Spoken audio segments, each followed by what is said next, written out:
Hello everyone and welcome to another high elo game of Age of Empires. Today we find ourselves far, far away in the Arabian deserts of Tatooine, where the Viper, playing as the Green Tatars, prepares to take on Daniel, playing as the Red Britons. Now, as the players herd their herdables, explore their immediate surroundings, and try to go up to Feudal as fast as possible, let's take a look at the respective civ matchup we'll be watching today. Now, the Tatars, a super fun civilization that does everything it can to push you towards mounted units. Cavalry archers come with extra line of sight, Parthian tactics and thumb ring are free, some mounted units can be upgraded to get extra armor, and the first unique unit of the Tatars is the Keshik, a medium cavalry unit that actually generates gold as it attacks enemy units. Now, this can come in very, very useful in the late game as gold becomes scarce and raids become much more frequent. Now, once your army is out on the field of battle, it is very important for the Tatars to take the high ground. Now, the reason for this is, unlike the usual 25% extra damage that high ground units do to low ground units, Tatars actually do 50% more damage. This becomes even more important in the later stages of the game as trebuchets start coming out, because Tatar trebs can actually be upgraded to get even more range. I believe it's +2 range. Now, in order to feed a very hungry cavalry-based army, Tatar herdables contain about 50% more food, and starting in Castle Age, every new town center spawns 2 free sheep. Now, opposing the Tatars, we have Daniel playing as the Red Britons, a civilization built around supporting its ranged units. Archery ranges work 20% faster, foot archers, except for skirmishers, come with extra range automatically, and if that's not enough range for you, all foot archers can be upgraded to get even more range. All this extra range is good news for the Britons because their unique unit is the longbowman, otherwise called a longbow. A decent foot archer, I would say, that comes with a massive, massive range of 12 once it gets fully upgraded. Now, Briton trebs, not to be outdone by Tatar trebs, are also some of the most powerful in the game because they can be upgraded to do blast damage and get 100% accuracy against stationary targets like castles, towers, and town centers. Now, in order to support their military-industrial complex, Briton town centers cost 50% less wood, and Briton shepherds work 25% faster. So overall, we've got a very dangerous civ in the Tatars, but a very resilient, strong civ in the Britons. I hope we get to see a late game treb off, let's call it that, between trebs that have incredibly long range. I think it goes up to 14, if I'm not mistaken, against trebs that have 100% accuracy against stationary targets. That being said, I leave it up to the players, as always, to decide the route they want to go. Let's take a look at their bases, see if anyone is in any particularly disadvantaged position. Daniel, not a great base in my opinion. The gold pile, very exposed here on a hill. Primary stone pile also on a hill on the other side of the hill, also pretty exposed. In terms of wall-offs, pretty good base to wall-off, though. Very easy on the east, the north. The west is a little bit more exposed, but the south is also easy to wall off, either with a wall here or a wall here. We'll see how Daniel decides to contend with his location. The Viper, on the other hand, his base is a lot more exposed. The entire southern portion of this base is completely open. The east and the north are nicely walled off, as is the west, but the west has to be walled off pretty far away, so it might be difficult for him to reach it in the event of any kind of attack or raid. His primary gold is nice and comfy and secure inside his base perimeter. And where is his primary stone? Way outside. No, sorry, that's his secondary stone. His primary stone is also secure in the back, although on an ugly, ugly set of hills. So no town center anywhere near this pile of stone. And like I said, his options to wall this part off are pretty narrow. So it's going to be quite difficult for him if Daniel decides to make an issue. That being said, the Viper is the one here playing with the faster civ. We're talking about, cavalry-based cavalry archers, hussars, against the Britons, who are known more for their foot archers. Daniel, I think, must be a little nervous, let's say, to play against the Tatars in this case, and not just the Tatars, but the Tatars in the hands of a player like the Viper could cause trouble here for Daniel. That being said, Daniel is first to reach Feudal, and let's see what production he plops down.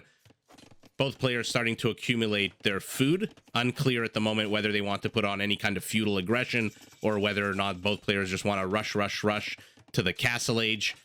In any event, we've got a bit of a battle here. Viper trying to take the high ground. Oh, does get it. Saves his scout cavalry with 2 HP. Interesting play here. Sees the production of his opponent, and actually that's a good reminder to see what the Viper has seen of his opponent's base. Not a lot. He's seen the extremities, hasn't seen this chunk of lumber and wood here, but has seen basically a general outline of Daniel's base. Daniel completely in the dark. Oh my, this is not good for him, although he's now finally starting to scout. Let's see which direction his scout, we'll call him Greg. Let's see where Greg decides to go. Sees a spearman coming from the north, so that should basically tell him that's where Viper is, although he's got to go around this spearman, so he is taking a bit of a circuitous route through the western mountains of this desert Arabian map. Okay, good. Sees the gold pile, the secondary gold pile. Okay, sees the stable, so now he knows where his opponent is. We'll leave it up to him to do some scouting. Viper still on the map with this one very, very fragile scout cavalry. Okay, let's see if we can divine what our players want to do. Our Briton does not have a single archery range. Also does not have a second structure here to go up to castle, even though he's got the wood for it. Viper, on the other hand, already has, as we saw, a stable, and that's also it. So both players not really rushing up to castle. I hope that means we'll get to see some fun feudal age aggression. In the last few games that I've actually managed to see of the Viper that are not tournaments, a lot of players are trying to rush him in feudal. And so let's see if Daniel follows suit. But for now, it's the Viper who's got 4 scout cavalry out on the map, backed by 2 spearmen, to Daniel's 4, backed by 1 spearman. So not a huge difference in terms of engaging. If the armies did engage on the open map like this right now, then we'd obviously the Viper would have the advantage with that 1 extra spearman, but does lose that scout cavalry. Was that the weak one? Yes, of course it was. But he sees the entire perimeter of his opponent's base here. Spearman coming to shoo him away.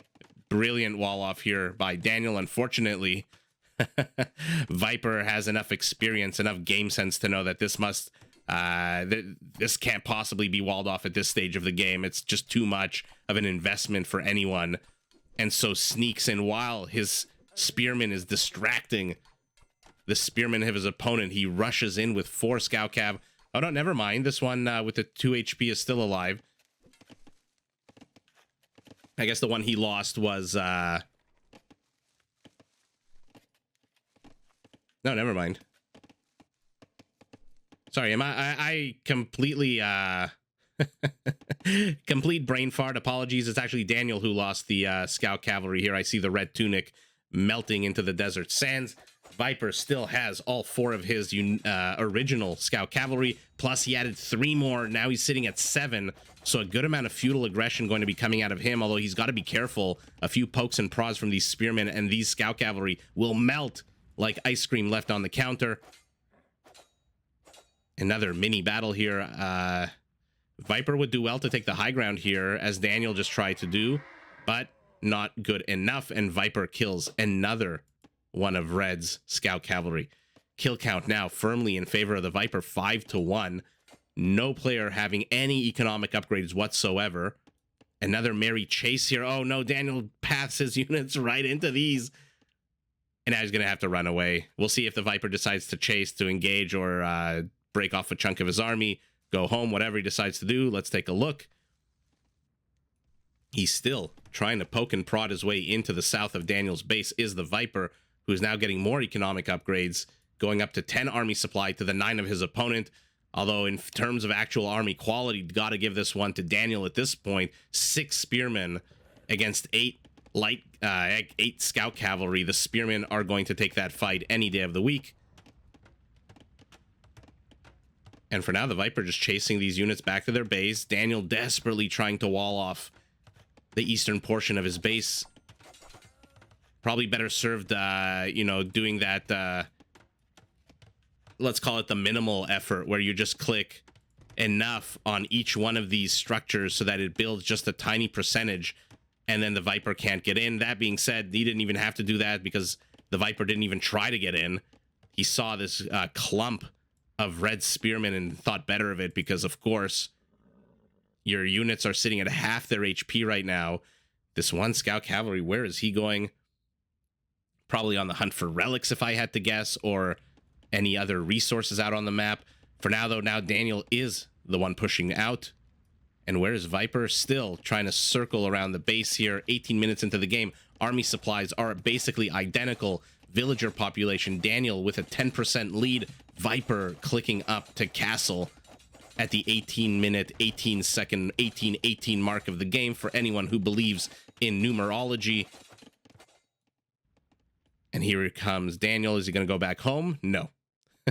I thought he was going to come home to try to sandwich this Viper force on the east with spearmen, on the west with scout cavalry. But so far, no. He's just continuing to explore. He has not seen any portion of this map on the western side, so he does not know where these relics are. He will find one right now. Not that I see anybody really rushing to castle to get relics here. This is not arena. This is not fortress. Viper trying to break into this base through the stable. Finally, 2 archery rangers going down, and castle age for Daniel. Okay, what is he building? Archers. Okay, and these, I'm assuming, don't quote me, I am assuming once we hit castle, these will be upgraded almost immediately to crossbows. Viper on his own, getting bloodlines, getting defensive upgrades for his cavalry, so we know which direction he wants to go in this matchup. And yeah, we'll let the players speak for themselves in 30 seconds. We'll see what the Viper intends to do. Beautiful sniping here by the Viper of these 2 scout cavalry, and he's being very, very annoying, showing the world that, hey, I'm not only the guy that likes to, that people like to get aggressive on against in Feudal, I can also put on my own Feudal aggression. But he's got to be careful. These roaming spearmen are hungry for scout cavalry blood. And the more he engages into these structures, the more of a risk of him looking away. And oh god, he does have the high ground as the Tatars, but these spearmen, okay. Quantity and high ground go to the Viper, who just destroys these spearmen. 2 scout cavalry pay for it with their life, and this lucky freaking scout cavalry with 2 HP is still around from the beginning of the game. My god, does that guy have a rabbit's foot in his armor. Viper finally in castle. Let's zoom out. Let's take a look at his base, see what he wants to build. 2 town centers, beautifully placed near the gold, beautifully placed near the wood pile. Like I said, there's no chance in hell he's getting a town center anywhere near this mountainous pile of stone. Oh, step lancers coming out. Okay, this is going to be incredibly dangerous for Daniel. Step lancers eat archers for breakfast. Gavin shooter style. And yeah, crossbows coming out. Daniel would do well here to, I think, upgrade his spearmen to pike if he does get the resources and the time to do it. You need some kind of meat shield against these step lancers. My god, can they wreck an entire field of archers. 3 pierce armor against the unit that fires on a 7, which means every bolt of these crossbows does only 4 damage to these guys who currently have 80 HP. So in order to one-shot a step lancer, you need 20 crossbows, not including, you know, high ground advantage, etc. And he does not have 20 crossbows, although he is finally building them. Look how fast these units are. They're so much fun to watch. They're such a cool unit. This is the best part of the unit, that they can attack. They're like Kamayuks. They can attack behind one another. I could have stuck around, I think, and gotten that house a little bit more, and just lost a little bit of HP. Bit of a psychological warfare here against your opponent to start demolishing their houses. And now Viper out on the map, controlling the eastern portion of his opponent's base. His opponent with the higher army supply. But in terms of quality of units, Daniel needs something else here. I mean, look, as long as he... let me correct myself. As long as he stays behind his barricades, you know, Les Miserables style, I think he'll be okay. Right as I say that, he goes out onto the map. Not sure this is the greatest move here. Although he's only really seen, how many here? 7 step lancers. Does not see the other 6 that Viper is building. Okay, adds in the spearman. That's good. Or maybe not. Oh man, every time I call something, the opposite happens. I said stay in your base. He goes out of his base. I say add the spearman. The spearmen go back. I don't know what he thinks he's going to do with 2 spearmen here. Did this line just get 2 kills? Oh, mama. You gotta love the nature on this game sometimes. Okay, now he's out on the map. Daniel being a pain in the ass himself. He wants to even up the kill count, which is sitting firmly in Viper's favor. 14 kills to 7. Ballistics going down for our Briton.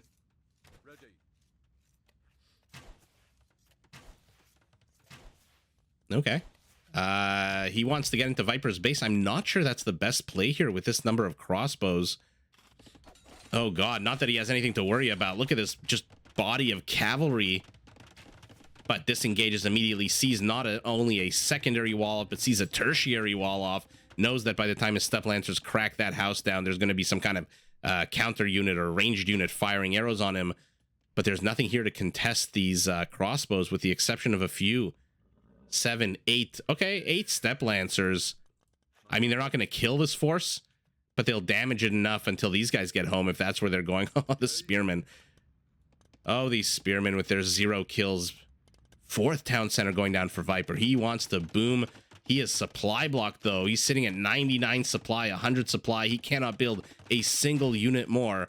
And now he's coming forward, being very annoying with these crossbows. That extra Briton range really coming in handy. 8 range on these crossbows. 28 minutes into the game, but yeah. Yeah, they're dead. Oh, this is going to be so bad for Daniel.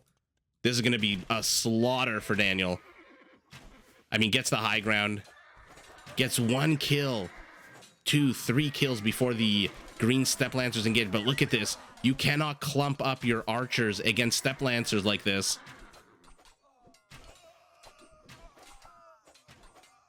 Oh my goodness. What a massacre here. Daniel's military count abroad completely reset. Wisely going back home, laming a few ostriches. Not sure that's really important at this point of the game. Why are you attacking a lumber camp? Go home. Do you really want to get caught out onto the map with these units that move at a 1.6? And you move what? A 0.96? So almost double? And you do not have enough units to even one-shot these step lancers. My god, what incredible micro here by Viper. Distracting Daniel until his cavalry force can come in. Finally, some pikemen thrown into the mix. Step lancers do have their weaknesses like every other unit in the game. One of those weaknesses is pike, halbs, town centers firing arrows on them as they engage underneath. I mean, Daniel, I think, will hold here. Oh, he's garrisoning his crossbows. Smart move. I think he'll hold because of this town center, but my god, has he lost a lot. Take a look at the kill count. Viper 20 kills ahead in this game at this point. And let's see, after these step lancers died, what is his strategy? 3 monks going up to 10 more step lancers, building more. Oh, I was going to say stables, but the second, of course, I say that, that stable disappears and gets rebuilt inside the safety of his base. Siege Workshop. Interesting choice by Daniel. Not a lot of villagers being sent forward, only 3. Finally, some pikemen. Yeah, oh god, imagine if he had 10 pike during this terrible engage here, this massacre. With the high ground and 10 pike, he would have stood a much better chance at defending that crossbow army. Although, god, oh, they're so annoying. The little clicky clacky sounds they make when they attack, though, is amazing. The Viper, in the midst of all of this, is gathering his 4th relic. Although it might actually be the 5th. We'll keep an eye out on that. Defensive castle going down for him. Daniel still being aggressive. Will he catch this 1 monk? Nope. Maybe. We'll see. He is going west, and the monk does have to go west to drop off the relic.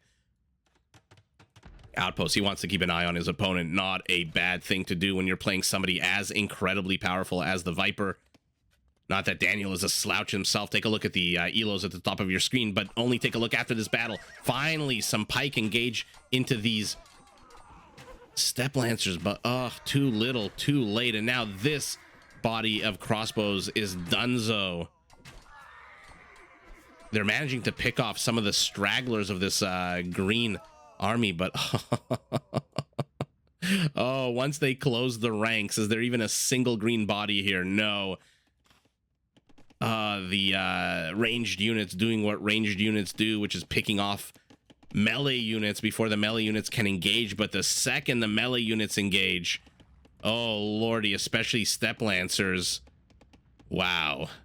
I mean, they just shred through these archers, especially when they're stacked one behind the other. And all attempts by Daniel here, even though he's sitting on twice the army supply, I would love to see a few more upgrades coming out of him for his infantry, but he is baroque as a joke. Supply blocked at 150, struggling to maintain 100 villager population. I think he needs one more villager here. Otherwise, this quantity of step lancers, I was going to say it's going to break down the house, but Viper disengages, sees the castle being built with these houses, has the vision, and knows that he has to come home immediately to take care of this. Otherwise, his opponent is going to be entrenched. And step lancers are great, but not against pike backed up by castles. Oh, you do not want to engage into choke points. Okay, wisely demolishes his own house, creating avenues of attack. Oh, complete backstab of these villagers. Not a single one should survive this. Now Viper's castle is up. These crossbows are donezo. The villagers, the pike, are donezo. And my god, has there ever been a more clear demonstration of the power of these step lancers against bipedal slow foot archers and even pike. I mean, Viper has wisely upgraded these units at a +1/+3, rather +1/+2, but remember, as Tatars, you can upgrade your some of your mounted units, which includes step lancers, to get even more. Oh wow, what a fun game. I mean, I don't envy Daniel here. Elo wise, Viper is the favorite to win. Civ wise, I mean, Daniel had a huge army advantage. Unfortunately, he just kept taking bad engages, I think. I wish he would have stayed inside his base. Imagine, instead of going out with that body of crossbows, he had mixed in, like I said, 10, 15, 20 pikemen. And the Viper had, you know, if without any vision of that, if the Viper had continued to make step lancers, he would have been in serious trouble. I love the positioning out on the map of the siege workshop, though, trying to bust down while Viper is busy killing your units. You are busting down the infrastructure of your opponent, but with two castles here and the failure of this castle, this was basically GG. I mean, let's take a look at that battle again. That backstab of the villagers was incredible. Let's take a look at the anatomy of this. Okay, so our Red Briton moving forward with 12 villagers, 19 crossbows, and 18 pikes. So we got 37 army supply right here. A few stragglers, a few reinforcements. We're not going to really care about those. The Viper will come back with 13 of these step lancers. He's got 24, so there's 11 more somewhere here on the map. There they are. This is 9, then there's two over here. So 11 more will join the fray. And let's see how this battle unfolds. Once the parties engage, I'll slow it down. Viper immediately puts down a castle on the higher ground, by the way. So better placement of a castle for Viper. And now he'll demolish this house. He knows he can't engage on a one-on-one with spearman pike that can surround him. And oh god, this was the best part. The entire backstab. Daniel, I don't think he should have moved those pikemen back. I mean, you know you're going to lose your villagers. Just send new ones. Engages with the pike, completely outnumbered, loses them. Because he engaged with the pike on the right, he couldn't support his crossbows on the left, and then just ends up losing those as well. The Viper opening up a second avenue of attack here was brilliant. And yeah, this is basically GG at this point. Daniel, what has he got? 10 pikemen, not upgraded to their maximum capacity at this stage of the game, even though At this point, he does look like he had the resources for it. Building even more crossbows. How many archery ranges does he have? Only 2. That's a problem for our Briton. 650 wood, and you've only got 2 archery ranges, and now you're starting to build barracks, 3 barracks. Not enough. Not enough. At this stage of the game, maybe 5 or so of each would be what I recommend. Yeah, 4 or 5 of each. Here we go. Viper has 4 stables, continually pumping out these step lancers. Resource-wise, great. Lots of gold. Has enough stone even for 1 more castle. And wow, 1,200 wood. Let's take a look at the stats. 56 step lancers, 81 crossbows.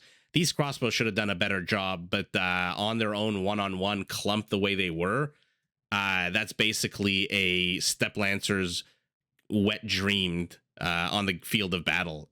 APM, amazing for both. Viper, 165, 156 for Daniel. I'm surprised that it's that high for him, just because he doesn't really have any cavalry units here. He doesn't have anything really super fast that needs to be microed intensively. He's got very slow bipedal infantry and foot archer units. Kill count, yeah, Viper, about 54 kills ahead of his opponent. And let's see if those relics manage to give him any kind of big advantage at this stage of the game. Only 1,000 extra gold. So had the game gone on longer with these 4 relics, am I crazy? Am I missing a 5th? I'm trying to find where the 5th is. If you can see it on your end, let me know. Or maybe this map just had 4. Is that possible? In any event, anything's possible in Age of Empires. Anything's possible with me as a caster. Like I say, anytime I say 1 + 1 is 2, 1 + 1 turns out to be 5, and the players do the exact opposite. But wow, what a fun game. Really, really showed off the just durability of these step lancers. 50 kills for these 17 when they took on the weaker ranged units. I mean, these ranged units should not be, first of all, they shouldn't be out here like this. This is 6 dead crossbows. They just don't know it yet. They just haven't had it happen to them yet. But like Tom Cruise in Minority Report, you and I can look very much into the future, and had the game progressed, these guys would have been completely dead. Let's see. Yeah. There we go. And that's when he decided to call GG, because of course he did. His army supply is now even, and when your army supply is 19 step lancers against 10 crossbows and 10 pike, you know you are in trouble. And overall, what a fun, fast-paced game. I like the feudal aggression here by the Viper, continually attacking his opponent in the east, continually attacking on the west. Look how many of these secondary and tertiary wall-offs Daniel had to make. The good news for him, though, because he had to do all that, he is nowhere close to being supply blocked like Viper was there for a while. And so it's, I guess, an indirect benefit of being on the receiving end of step lancers is that you have to build more houses to defend your base, and all those extra houses do give you a room to not have to worry at the 37-minute mark of the game of being supply blocked. Even though he is nowhere close to being supply blocked, he does have the resources, but I think he figured he is just so far behind. He's going to lose a bunch of stone with this castle unless he somehow manages to finish it, which he's not going to send any more villagers out. He is sitting at 100 villagers, so the Viper's 107, going up to 110. And overall, I think Daniel just saw the writing on the wall. Like I said, I feel for him. Not only is he playing an opponent with 150 elo points or 140 elo points more than him, but on this map, the way the game went, Viper just had the better army composition, and Daniel just did not evolve his army into a more, I guess, pikeman-based, or he's in castle, he could have tried to get cavaliers out. In any event, he does not have the gold for that. Did he mine out his primary gold? No, it's still here. There's a second, he had plenty of gold. Okay. In any event, Daniel decides that this is the way the cookie crumbled. GG'd, and Viper took the W, but as always, GG to both players. Did you enjoy this video? Check out these other clips and make sure to subscribe and enable notifications so that you're notified of my latest uploads.